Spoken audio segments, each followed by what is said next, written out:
I am Dr. Pavitra Bharadwaj. I am Associate Professor in the Department of Computer Science, Jesus and Mary College, University of Delhi. So friends, with the hope that you all are learning and making full use of the educative and knowledgeable videos that are being posted on the CEC channel, we begin our discussion on data mining. So if you are following the lectures, you would understand that in the previous 3-4 lectures, we have talked about the basics of data mining. We had discussed what exactly is the field of data mining, that is, we are trying to find out unknown, previously unrecognized patterns within the huge data sets that we have.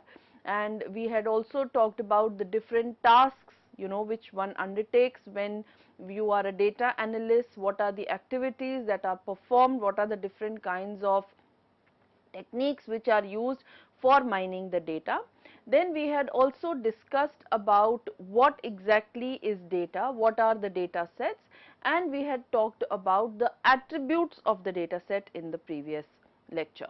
In today's lecture, we will continue with the types of data sets that was that is in continuation with the last lecture, and in addition to that, we will also be talking about the quality of data, that is, how do we qualify a data to be of good quality, of satisfactory quality or not. So let us quickly look back at what we had discussed in the last lecture, so that we have a perspective, we have a context to build upon. So we had talked basically about the different types of attributes which we see in data sets. So we had seen that there are certain nominal attributes whose value basically in which we perform very limited kinds of operations, and they are only used for arranging the data. Then we have certain ordinal attributes. So ordinal attributes, they will provide enough information to arrange the data in a particular order basically. Then we had interval attributes. So these interval attributes, they they differentiate between the meaningful information, like for example the units of measurements are there, so you can perform addition and subtraction kind of operations on this, like you can calculate the mean, the median, and you can do some kind of correlation analysis with this. And then we have the ratio attributes, which are actually used for calculating different types of ratios, like geometric mean, the harmonic mean can be done, the variance can be created. So different kinds of operations can be done using ratios. So we had said that the nominal and the ordinal attributes, they are basically qualitative in nature, like if you say employee ID, right, so that is a nominal attribute, right. If you say salary, then you will say it's an ordinal attribute, right, or if you are rating something, that's an ordinal attribute, right. So then if you are taking the temperature, then temperature will be an interval attribute, right. And if say you are converting the temperature from one format, say from Fahrenheit to Kelvin or centigrade to Kelvin, then that is an ratio attribute. So interval and ratio are basically quantitative attributes, and nominal and ordinal attributes, we had said that these are qualitative attributes. And we had also seen the different kinds of transformations that can be performed on this. So based on the types of attributes and based on the different types of data that we had seen, we had grouped the data sets into 3 main groups. So we had discussed record data in the last segment of this lecture, and today we will be talking about graph based data and ordered data. So in record based data, we had actually seen that how data is stored in the normal RDBMS packages or in flat files, or in the CSV files, that is that these are transactional data. This could be symmetric data, this could be a data matrix which we had seen. Now if you talk about graph based data, for example, so graph based data is used in two kinds of situations, right. So before we actually talk about graph based data, we also need to understand that there are 3 characteristics which apply to data sets, right, and these data sets, the characteristics of the data set will determine the type of data mining technique that will be used on the data set. So we say that the first characteristic that is used is the dimensionality characteristic of the database. Then the next is the distribution, and the third is the resolution. So if we say dimensionality, so what is dimensionality basically? The dimensionality of a data set means that it is basically the number of attributes which are present in a data set, in a particular data object that we are looking at. So if it has got a large number of attributes, then we say that the data set is a high dimensional data set, and if it has a low number of dimensions, it has a low number of attributes, we say it has low dimensionality. So for practical purposes, the dimensionality of a data set, if it is towards the lower end, then it becomes easier to analyze and it becomes more favorable for the analyst. And if it is very high, then the analysis becomes very, very complicated. So we look at data sets which have got lower dimensionality. Now how do we achieve that? Say for example, if a data set has got too many attributes, then a process called dimensionality reduction is carried on. So dimensionality reduction is going to reduce the number of attributes which are present in the data set, so that it will become more conducive for particular analysis technique, for particular mining techniques. Then the second attribute or the second characteristic of the data set that we are concerned about is the distribution. Distribution means that how the values of the different attributes have been distributed, right? That is, what is the frequency of occurrence of a particular value for an attribute set, or we can say that what is the complete range or the universe from which the attribute can pick up the value. So what is the distribution, right? So we look at the normal distribution, the Gaussian distribution of values. So we get to know that how sparsely or how closely the data values are distributed within a particular range. And the third characteristic, which is also very important, is the resolution. Now resolution means that how closely or how further away you are looking at the database. Say for example, if you are looking at the surface of the earth, within a range of say 10 meters or 20 meters, then you are going to see the patterns, or you are going to see the surface in a different format. But if you are looking at the same surface of the earth, say about 10 kilometers above the surface, at a distance, then maybe you will not see all those patterns. So same thing lies with the data sets also. So if we look very closely at the data set, then sometimes the pattern may not be visible because it may get mixed up with the noise.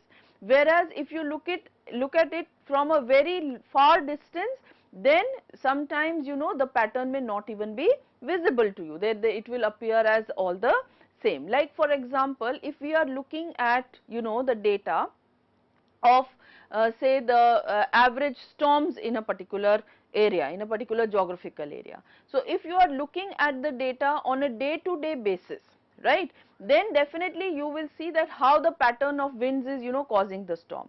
But if you are looking at the same data in a span of, in a frequency of say months, then you may not be able to recognize the pattern in the data. So it is very important that how you are looking at the data, so that you are able to recognize the correct pattern which is hidden within the data for particular data mining task that you are doing. So these are the three characteristics, and all data sets we look at this. But it is also very important to understand that besides these three characteristics of data sets, there can be other characteristics also which one would like to be noticing, which one would be interested in. Of course, those we are not discussing here, we are only discussing the major characteristics which we look at when we are when we are selecting a particular data mining technique for this purpose. So now we come to the second type of data set that we have to discuss, that is the graph based data. Now graph based data basically a graph or a mathematical graph that we are looking at is a very convenient and powerful way to represent data. Now graph can be used in two scenarios.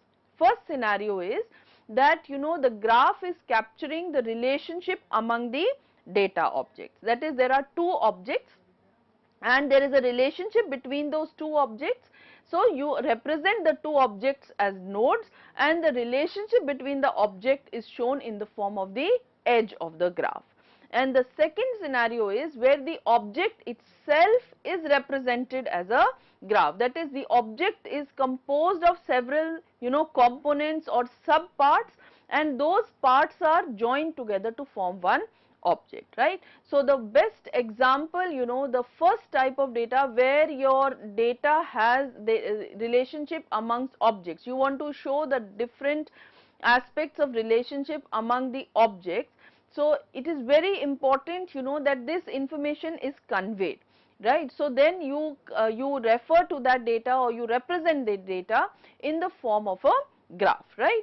So for example, if you look at the web pages on the World Wide Web, okay. So in case of web pages which are used on World Wide Web, we know that each page has got certain links and every page is linked to several other pages, right. But this information of to what pages a particular page has been linked is very important when we are processing search queries or web search engines are collecting and processing the information contents of a particular web page, right. So therefore the links to and from each page will provide a lot of information about the relevance of a web page to a particular query, and therefore that must be applicable, right. So this kind of a scenario, you will want to have a representation of this data in the form of graph to show how the different pages are linked to each other.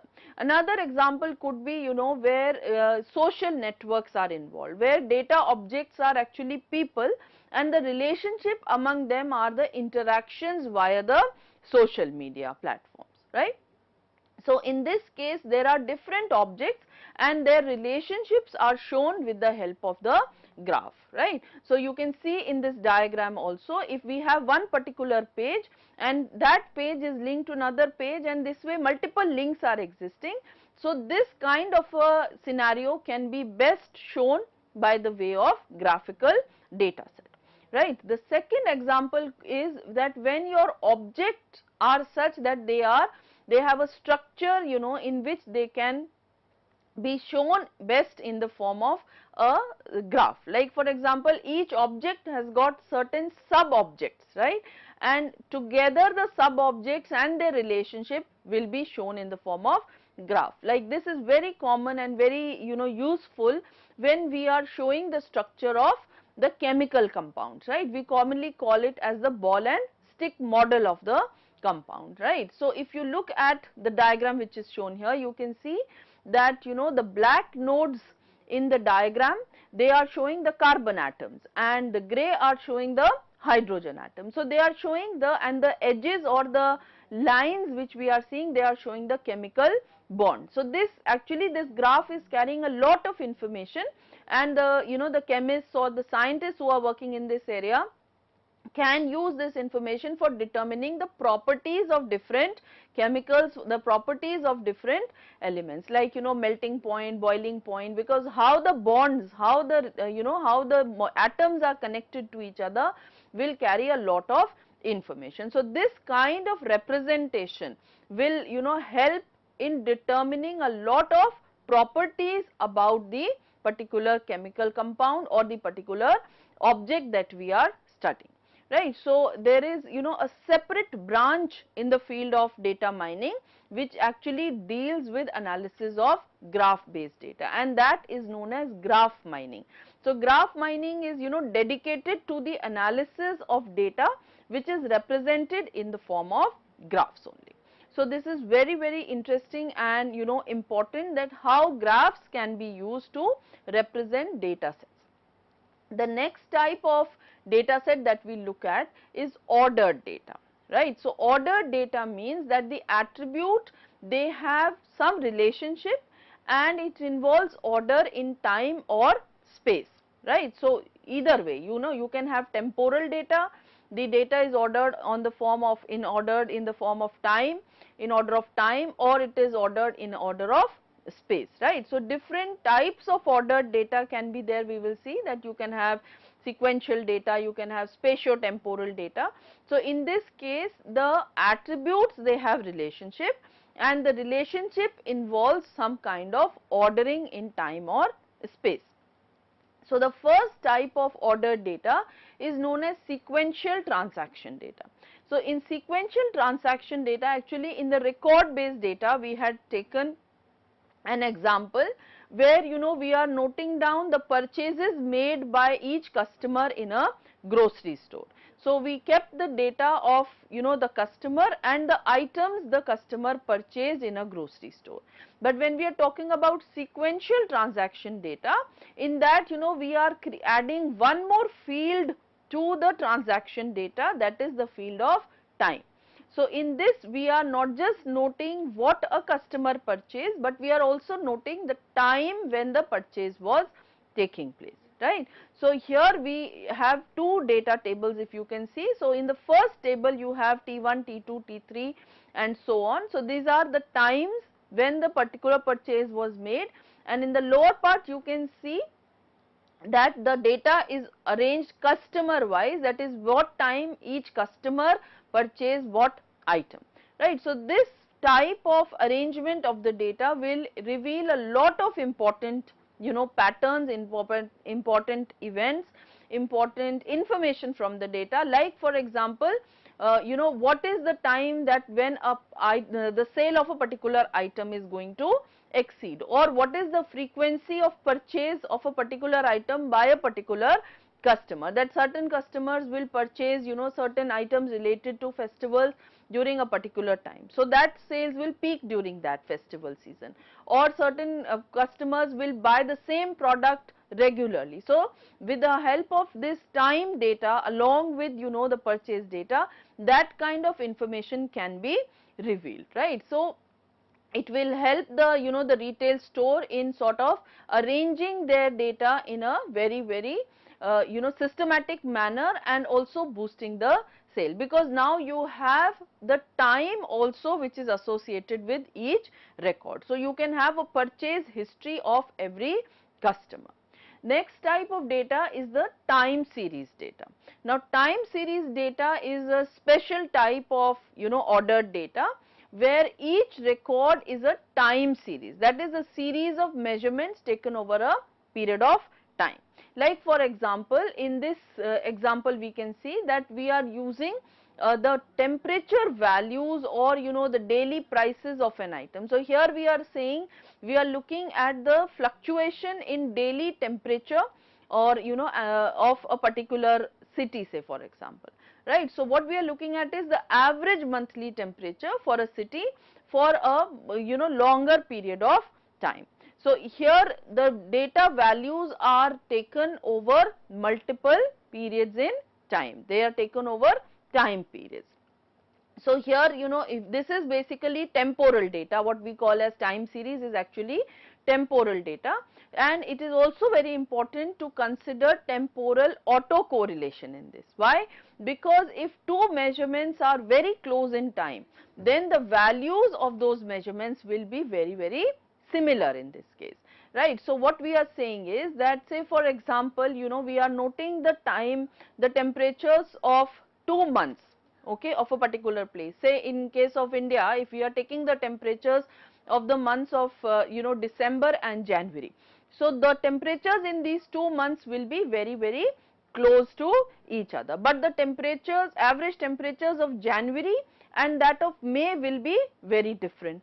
So this is known as temporal autocorrelation, that is when two data values are very close to each other with respect to time, right, they were measured very closely in time, then the values will be very similar.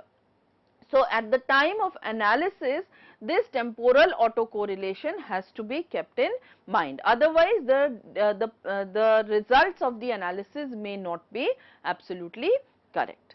Then the third type of data is sequence data, right. So sequence data, in this the word itself tells us that we are looking at sequence of individual entities, right, that is sequence of words or sequence of letters, right. So in sequential data that we had seen, we we had timestamps, but in sequence data we do not have any timestamps, but we are only looking at the position of a particular value. Say for example, if you look at this, this is the genomic code of a particular species. Now in this, the value or the position where a particular nucleotide, whether it is A, T, G or C is lying is important. So here their position becomes important in the sequence, where exactly the nucleotide is lying, that is going to affect the behavior of that. So this kind of sequence data will be very useful in case of genetic engineering, right, because they will be predicting similarities in the structure and function of genes, looking at the similarities in nucleotide sequences. So here sequence analysis will be done, and then for each gene the sequence will be taken out, and then the sequence will be compared with other genes, so that it will be clear that how two genes are related or unrelated in their structure and function, looking at this sequential kind of data, right. Then another type of data is the spatial and spatiotemporal data. So we all know spatial word attributes to the position or areas, and spatiotemporal means that we are not just looking at the geographical aspect, but we are also looking at the time aspect, right. So spatial data is like weather data, the amount of rainfall or the temperature or the air pressure in a particular country. Location, geographical location. So spatial data will be collected for a variety of geographical location, and spatiotemporal data will be collected for a variety of geographical locations and at different points in time, right. So there you will have two dimensionals, one will be the space and the other will be the time, because the analysis can be conducted separately also for the specific time or for a specific location, but the complete analysis of spatiotemporal data is, it will require consideration of both the aspects of the data, that is the spatial aspect also and the temporal aspect also. Say for example, if you are looking at the rainfall of a particular area, so then you need to look at the rainfall at different points in time of that particular area, and the rainfall at one point in different geographical areas also. Then you will have a complete analysis of that data element. So this spatiotemporal data is very important when you are looking at weather forecasting data, or when you are looking at atmospheric data, or when you are looking at temperature data, because then you need to compare the data vis-a-vis geographical location as well as the time, right. And in this also, the correlation has to be established. So for spatio-temporal data also, the correlation needs to be kept in mind before the analysis results are taken care of. So friends, with this we complete with our discussion on the types of data sets. Now we come to the second component of our lecture today, that is the data quality. So we will be continuing with this discussion of data quality in the following lecture. Till then, please keep watching CEC. Thank you.